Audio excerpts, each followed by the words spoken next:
Na double kill! Itong si Kadigungan! Nahadukin siya, guys, ng mga problema. Anyway, ano nga ba ang ganap, Mima? So, ganito, guys.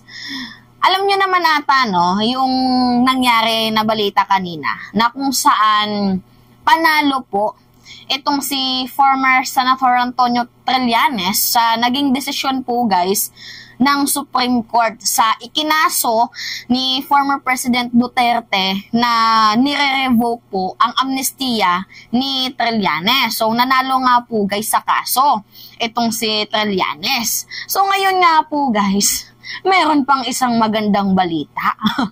So, pinapaimbestigahan na po, guys, ni Senator Risa Hontiveros itong usapin sa secret deal. Talaga nga naman, oo.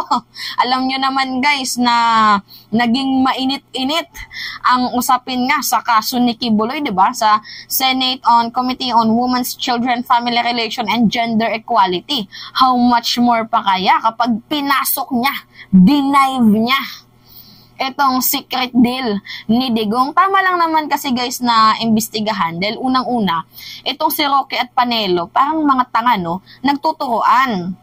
Sabi ni Roque, totoo na merong gentleman's agreement. Sabi naman ni Panelo, hindi daw yung totoo. Never daw pong pumasok sa gentleman's agreement itong si Digong. So wala talaga tayong matinong message na nakukuha sa dalawang yan, kay Butanding at kay Butiki. So napag-isip-isipan, guys, inom muna tayo tubig. Napag-isip-isipan, guys, ni Senator Risa Hontiveros na paimbestigahan itong secret deal ni Digong dito sa presidente ng China na si Xi Jinping. So ngayon, guys, kaya ba na maimbestigahan, kaya bang pasukin ni Senator Risa Hontiveros ang Department of Foreign Affairs? Ang chairwoman ng committee na yon ay si Senator Amy Marcos. So, yan po, guys, ang ating pag-uusapan ngayon. So, ang chairwoman po, guys, ulit ng tawag dito, Department of Foreign Affairs ay si Senator Amy Marcos. So, pwede pong mangyari, guys, na maimbestigahan ni Senator Risa Hontiveros ang gentleman's agreement ni Digong. Pwede din pong hindi. Paano po naging pwede, Mima? Kasi meron pong ipinasang Senate Resolution itong si Senator Risa Hontiveros. Senate Resolution number 982. So, Hontiveros stressed that if the agreement is confirmed to be true, it would be a tantamount to a surrender of the Philippine sovereignty, in the words of former Philippine Navy Flag and Office Command Eduardo Santos, act of treason. So, ito na nga po, guys. Nagpasa po si Senator Risa Hontiveros ng Senate Resolution 982 seeking na imbestigahan ang gentleman's agreement between Duterte and between former President Duterte and the President of China na si Xi Jinping. Pwede niya pong maimbestigahan yun, guys, kapag umagri po itong si Senator Amy Marcos, na si Senator Risa Hontiveros na lang ang mag-handle sa kaso na to. Pwede po itong agrihan ni Senator Amy Marcos, pwede din pong hindi. Pero sa palagay natin, guys, medyo feeling ko lang naman ay haharangan po ni Senator Amy Marcos itong proposed na Senate resolution ni Senator Risa Hontiveros. So, as a vlogger, we do our part, i-share itong message na to para po maging boses. And syempre, kapag bumoses din po ang iba, magsama-sama tayo ng isang boses, possibly, na baka ma-encourage natin itong si Senator Amy, lalo pat kung makareceive siya ng backlash, kung makareceive siya ng, ng mga negative comments, baka mapasok sa kanyang isip na, dapat pro people ako, ganyan-ganyan, so that, na baka ma-convince siya na si Senator Risa Hontiveros na lang ang mag-handle nito. Kasi sa totoo lang guys, hindi po talaga kontrolado ni Senator Risa Hontiveros ang Senado. So, she respect the Committee of Department of Foreign Affairs handled by Senator Amy. So, kaya nga nagpasa siya guys ng Senate Resolution 982. So, ang kailangan ni Senator Risa Hontiveros dito is yung suporta natin na bumoses tayo kasi pwede nila tong harangin. Kasi pwede naman umuo si Senator Amy Marcos, pwede ding hindi. Alam nyo naman itong si Senator Amy Marcos, 'di ba?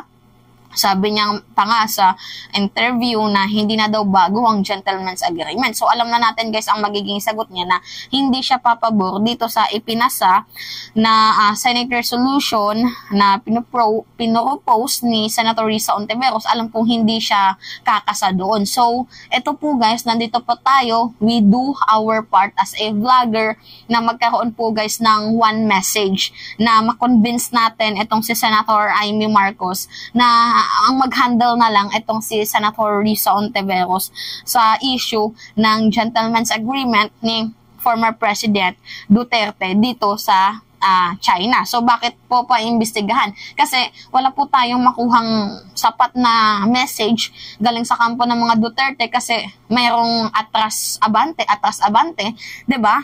Itong si Roque at itong si Panelo. So, wala pong clear message kung totoo nga bang gentleman's agreement or hindi kasi pagtataksil ito sa ating bayan, right? So, kailangan tong pa-imbestigahan. Anyway, sabi dito, Senator Risa Hontiveros has filed a resolution seeking an investigation into the claim of gentleman's agreement involving administration of former Rodrigo Duterte and the Chinese government, which is restricted to repair and rehabilitate of the BRP Sierra Madre on Ayungin Shoal. So, ang gentleman's agreement kasi guys, alam nyo naman ata, no, na we would not bring any large-scale materials to reinforce, to repair the rusty BRP Sierra Madre and to construct structural building diyan sa Ayungin. So, lalapangin talaga ng China yan once na nabulok, 'di ba? So, kailangan talaga na i-preserve natin yan, lalo pat winawater cannon tayo, tawag dito, dangerous maneuvers tayo. So, kailangan nating i-preserve ang BRP Sierra Madre na kailangan natin tong i-repair. So, hirap na hirap tayong i-repair because of the gentleman's agreement ni former President Duterte dito sa Chinese government. 'Di ba? Hinaharang tayo kasi ang allow lang pala na mag-resupply mission ay one boat only. And dapat pagkain, tubig, yun lang ang kailangang dalhin, walang mga repair materials. Yan po ang sabi ni Harry Roque. So, this gentleman agreement is treason. Treason, ako mabigat to. Yan din guys, yung kinaso nilang treason kay former President Aquino, kay Pinoy at kay Trillanes, na nagbenta daw si Trillanes sa Scarborough, which is hindi naman po talaga totoo na nagbenta itong si Trillanes. Kumbaga, gawa-gawa lang nilang kaso. Kasi nga po, yung kinaso ni Digong, ibinasura naman po ng ombudsman. So, sabi dito, while China, in any case, will most likely attack our resupply mission en route to Ayungin. These slums of agreement only gave Beijing more ammunition to assert her baseless claim. Kung totoo ang kasunduan, mukhang isinuko na ni Duterte ang teritoryo ng Pilipinas, sabi po ni Senator Risa Hontiveros.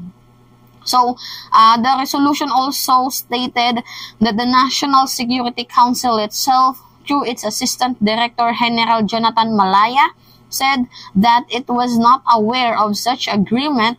Malaya further said Attorney Harry Roque, who was revealed this so-called agreement, so should explain circumstances of the deal and how it was brokered, considering its implication to national security. So, magandang paglinawin guys kasi medyo tagilid po itong si Roque at si Panelo. Lalo pat si Roque, inamin na totoo ang gentleman's agreement, and ito namang si Panelo, pinasinungalingan ang sinabi ni Roque. So, we need a clear message. So, kailangan talagang paimbestigahan itong gentleman's agreement na to. Whether totoo man yan or hindi, kailangan po talagang ipatawag si former President Duterte for the clarification.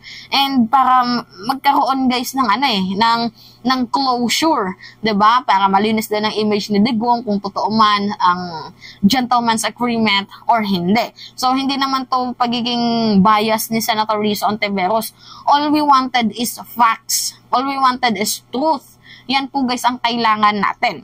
Anyway, pati pambansang seguridad natin nalagay sa pahamak dahil nasa walang dangal na gentleman's agreement na yan. China is already all around us sa telecom, sa national grid, sa karagatan, at mas lalong pinalakas ni Duterte ang China sa kasunduan di umanong pinasukuan niya.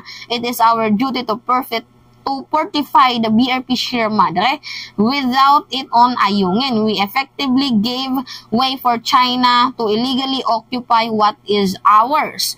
If we stop reinforcing the Sierra Madre, we will not only lose a crucial strategic output but also fail to defend our sovereignty. Tama guys ang sinabi ni Senator Risa Hontiveros.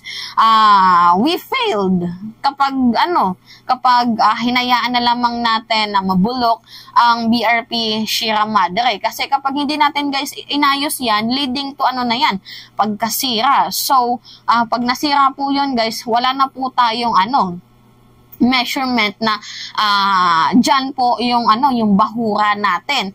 So basically parang maangkin na nila yon. So pag naangkin na nila yon, we failed na i-defend natin ang soberanya natin. So kailangan talagang imbestigahan to ni Senator Risa Hontiveros. Sana nga payagan ni Senator Amy Marcos kasi hindi naman po talaga control ni Senator Risa Hontiveros ang Senado. So, nararespeto niya ang committee ni Amy. So, sana naman itong si Amy, gawin niya din ang part niya as a senador. Kasi if you are a legislator, you are a public servant. So, meaning, you need to serve the public.